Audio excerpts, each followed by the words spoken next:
C'est des petites précautions qui peuvent sauver des vies. Avec le changement d'horaire, il fait désormais nuit plus tôt, alors je me suis demandé quels étaient les bons équipements à avoir pour rouler en toute sécurité.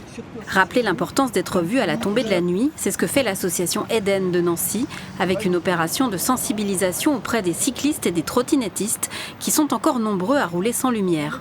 Je suis cycliste depuis longtemps, par contre je prends le vélo pour le boulot uniquement depuis cette année. Donc je n'ai pas forcément les bons réflexes. Pour rouler en sécurité la nuit, le plus important ce sont les freins qui sont en état de fonctionner afin de pouvoir s'arrêter immédiatement en cas de danger. Ensuite, il faut avoir deux éclairages, donc à minima un éclairage blanc ou jaune à l'avant et un éclairage rouge à l'arrière. Ces éclairages doivent être fixes, c'est-à-dire qu'ils ne doivent pas clignoter. Il faut également être équipé de réflecteurs en permanence, donc il faut un réflecteur à l'avant qui soit blanc ou jaune, un à l'arrière qui soit rouge, ainsi que des réflecteurs sur les pédales qui sont orange. Des kits ont été distribués par l'association aux utilisateurs de deux roues peu visibles comme Airail, lampes amovibles et brassards réfléchissants.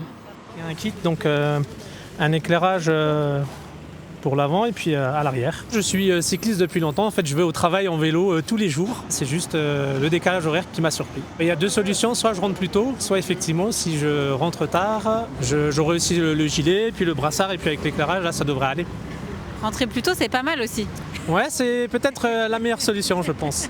Le gilet jaune que je porte, il est facultatif en ville, sauf en cas de mauvais temps. Il est par contre obligatoire hors agglomération.